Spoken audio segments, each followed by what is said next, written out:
네, 프랑스 비아리츠에서 열린 G7 정상회의가 막을 내렸습니다. 미, 영, 프, 독, 이, 캐나다 그리고 일본까지 G7은 세계의 부를 지배하는 7대 강대국의 연례 회담이고요. 그만큼 국제사회에 미치는 영향도 상당합니다. 자, 그래서 우리 정부도 사전 작업을 좀 벌였습니다. 저도 전해드린 바가 있는데 G7이 열리기 직전에 외교부 주요 인사들을 영국, 프랑스, 이탈리아 등지로 파견해서 일본 경제보복 사태에 대한 우리 정부의 입장을 설명했습니다. 회의 기간엔 아베 총리가 일본에 유리한 주장을 펼게 자명하니까 그 주장에 기울어지지 않게 해달라고 당부를 한 겁니다. 자, 아니나 다를까 아베 총리는 한국 정부가 신뢰를 훼손했다며 책임을 떠넘기는 주장을 되풀이했습니다. いずれにせよ韓国側からはですね、日韓請求権協定への違反が放置をされ、そして GSOMIA の終了通告がなされるなど、国と国との信頼関係が残念ながら損なわれる、信頼関係を損なうような状況、対応が続いています。まずは国と国との約束を守るよう求めていきたいと思っています。 네, 지난 22일이죠. 우리 정부의 지소미아 종료 발표 당일 아베 총리는 측근들에게 미국의 요청에도 지소미아를 파기했다, 한국이 선을 넘은 것이다 라는 불만을 터뜨렸다고 합니다. 이어 어제는 직접 국제 여론전까지 나선 건데 잘못은 한국에, 책임도 한국에 있다는 억지 주장을 마치 사실인 양 각인시키는 전략입니다. 자, 그런데 또 미중 간의 무역 갈등에 대해선 화해가 필요하다는 입장을 밝혔습니다. 두 나라가 잘 지내야 자유무역 질서가 유지된다는 논리인데 본인들의 행위는 망각한 다분히 이율 배반적인 발언입니다. 米国と中国は世界の経済 GDP においては1位と2位の経済大国であり、安定的な経済関係が構築されることはですね、両国のみならず世界経済にとって極めて重要と言ってもいいと思います。世界経済が安定する方向でいい成果が出てくることを期待したいと思います。 일본은 지난 7일 우리를 화이트리스트에서 빼는 시행령 개정안을 공포했습니다. 실제로 시행되는 건 3주 뒤 28일부터, 그러니까 바로 내일부터입니다. 만약 일본이 이를 미루거나 실질적 조치를 보이지 않는다면 대화 의사가 있다 시그널로 해석할 수 있는데요. 이낙연 국무총리는 오늘 열린 고위 당정청 회의에서 일본의 부당한 조치가 원상 회복되면 지소미아 종료 결정을 재검토할 수 있음을 시사했습니다. 저는 일본 정부가 사태를 더 이상 악화시키지 않으리라고 믿습니다. 일본 정부가 한국에 대해 취했던 부당한 조치들을 원상 회복하고 우리는 지소미아 종료를 재검토할 수 있다고 생각합니다. 한일 양국이 진정한 자세로 대화하기를 바랍니다. 다만 이해찬 더불어민주당 대표는 별이 다른 목소리를 내긴 했습니다. 재검토는 필요 없다. 지소미아는 불과 2016년에 체결이 된 것이고 그 전에도 우리 안보에는 아무런 문제가 없었다는 주장입니다. 이게 무슨 큰 우리의 안보 체제에 위협이 되는 것처럼 과장된 언급들이 있는데 전혀 그렇지 않다는 걸 말씀을 드리고, 실제로 28일부터 적용된다고 하는데 화이트리스트에 배제를 한다고 하는데 29일 날은 우리가 경술 국치 109주년을 맞는 날입니다. 보다 역사의식을 가지고 이 국면을 잘 타개해 나가는 것이. 자, 화이트리스트의 결론을 말씀드리면요. 일본 정부 내일부터 끝내 이 개정안을 시행하겠다고 밝혔습니다. 세코 경제산업상은 가기 후 열린 기자회견에서 한국에 대한 수출 관리 엄격화 정책을 엄숙하게 운용해 나가겠다라고 이야기했습니다. 또 예산 증액을 통한 본격적인 국제 분쟁 준비에도 나섰는데요. 일본의 외무성은 내년도 예산 요구서에 올해보다 약 9% 늘어난 7,939억 엔, 그러니까 우리 돈 약 9조 959억 원을 요구할 방침입니다. 특히 WTO 관련 경비를 2배 넘게 올렸고요. 또 통상 문제를 다루는 변호사 비용 등의 인건비로는 약 1억 5천만 엔을 반영했습니다. 이런 걸 물량 공세라고 하죠. 자, 우리나라에 당했던 후쿠시마 수산물 분쟁 역전패가 꽤나 속이 쓰렸던 모양입니다. 자, 방사능 문제가 나와서 말인데요. 후쿠시마에서 거리상 200km 넘게 떨어진 수도 도쿄 역시 방사능으로부터 안전지대가 아니라는 측정 결과가 나왔습니다. 도쿄올림픽이 열리는 카누 경기장 바로 옆 공원에서 방사능 농도가 주변보다 훨씬 높은 이른바 핫스팟이 곳곳에서 발견된 겁니다. ここも雨水が流れ込みやすいところだから天然の影響じゃないぐらい高くはなってますね、これは。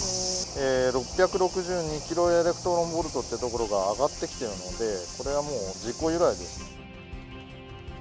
자, 이렇게 핫스팟이 발견된 곳들은 제염 작업을 해야 정상입니다. 토양을 깊이 파내서 방사성 물질을 걷어내는 건데요. 자, 그런데 문제는 도쿄 내에서도 행정구역마다 기준치, 또 측정 방법이 다 다르다는 겁니다. 같은 수치라도 바로 제염이 될 수도 있고 또 그대로 방치될 수도 있는데 예상했다시피 주로 방치하는 핑계가 됐습니다.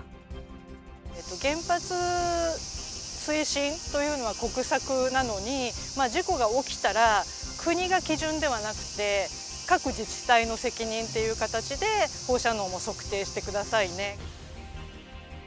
네, 도쿄올림픽에 참가할 전 세계 선수들도 걱정이지만 매일 불안에 떨어야 할 일본 시민들도 참 안타깝습니다. 오늘 청와대 발자 이렇게 정리합니다.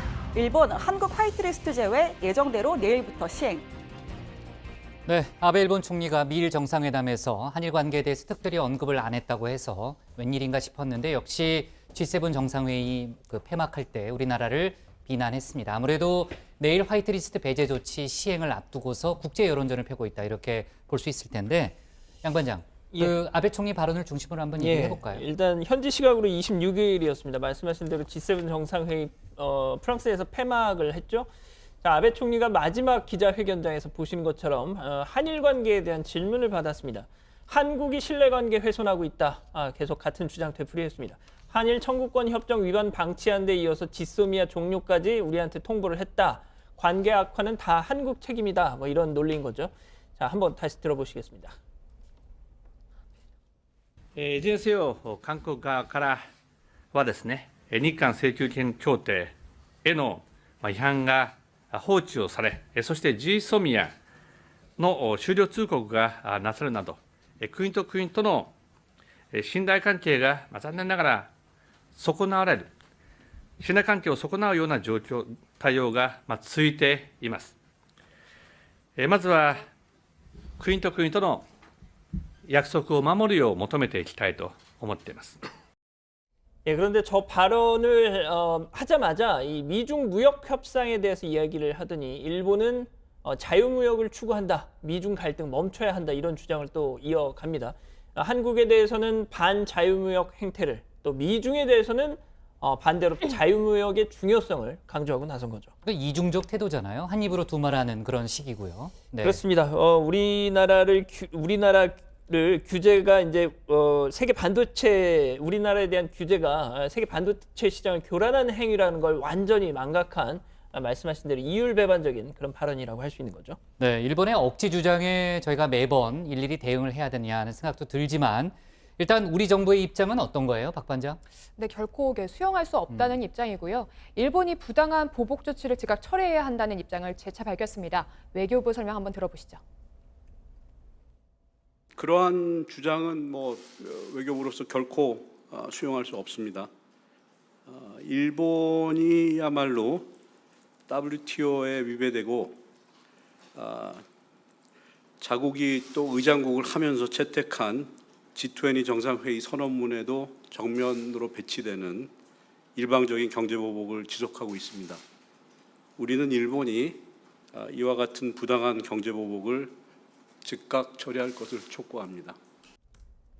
네, 문재인 대통령의 광복절 경축사에 대해서 일본이 아무 답을 하지 않았고요. 이후에 우리 정부가 지소미아나 독도훈련 같은 맞대응 조치를 내면서도 동시에 대화 의지도 밝혔었잖아요. 하지만 일본 특별한 반응을 보이진 않고 있고 아까 이제 이낙연 총리 발언도 저희가 봤지만 지소미아 재검토할 수 있다 이런 가능성까지 이제 공식적으로 발언을 했는데 그럼에도 일본은 화이트리스트 배제 조치 내일 시행하기로 돼 있는 그 조치를 예정대로 하겠다는 거죠, 박 반장.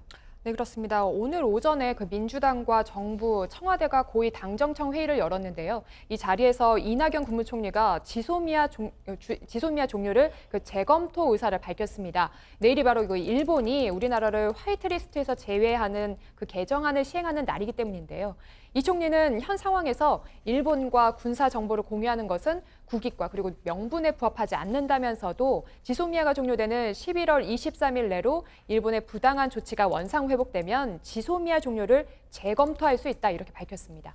네, 일본이 이 제안까지 듣고 나서 어쨌든 화이트리스트 그 배제 조치를 시행하겠다는 입장을 다시 공식적으로 밝힌 거죠. 네, 지금 뭐 양국 모두 상대 정부 당국자의 발언을 뭐 실시간으로 보도를 하는 마당에 그럼요. 일본이 네. 뭐 이 총리의 발언을 몰랐다라고는 할 수가 없을 거고요. 이 총리의 발언이 나온 이후에 수출 규제의 주무부처라고 할 수 있는 이 경제산업성의 이 수장 세코 산업상이 브리핑을 했습니다.